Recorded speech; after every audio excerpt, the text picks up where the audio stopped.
Sunday before Christmas, we always remember the forebearers, the forefathers of God. So we talk about the genealogy.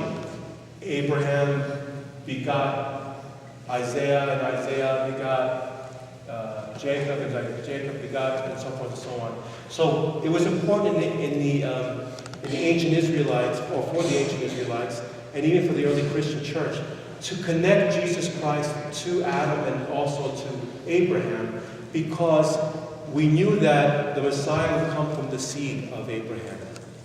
So that was important. But today the church also remembers all the forebearers, all the people who came before Jesus Christ, including all the Old Testament saints who died, who were thrown into the lions, who suffered tremendous pain and suffering, and even they did not have the opportunity to understand and to live in the fullness of God because Jesus had not come yet.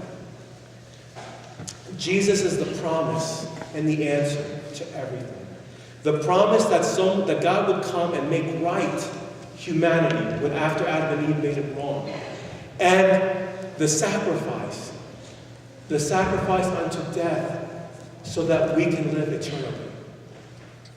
And I'm always in awe when I read the Christmas story of the way that Jesus came into this world in such a humble way.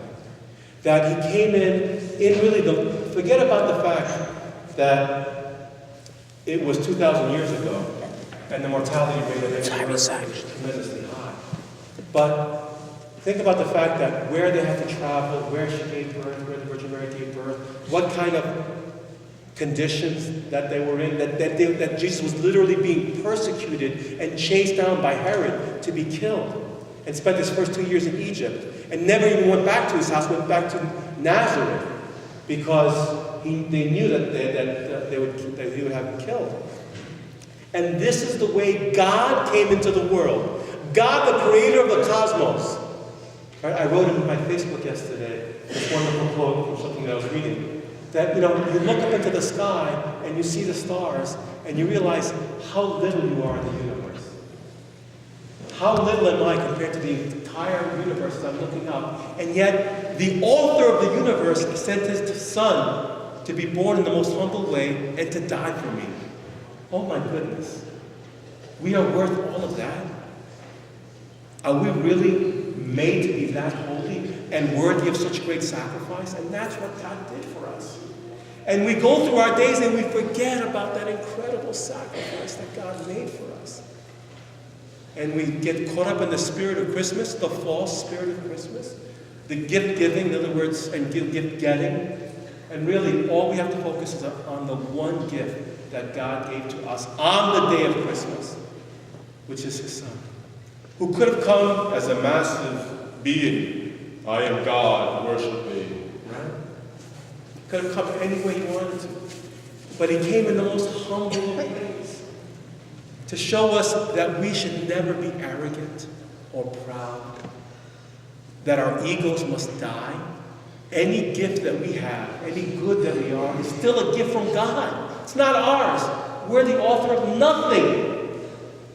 So for us to look around and say, well, I am this and I am that, we're nothing. I am nothing. I am a servant. I'm a servant. I'm obedient to my bishop. And I work with my parish council, and I serve you. That's my job. That's who I am. Forget about what I do up there. I'm just up there because God asked me to be up there. I am a servant. I'm nothing. And we're all nothing. But when we know we're nothing, we are great. When we decide to serve God, we are great. And because of that, he gives us gifts, and we can do anything with those gifts. So the lower you lower yourself, the greater you will be in the kingdom of heaven. God knows everything. So let's remember the example that God has given us in sending his son in the most humble way. And let's forget about our pride and our egos and really focus on serving one another, because that's the example that God has given us. In the name of the Father, and the Son, and the Holy Spirit. Please rise and conclude the liturgy.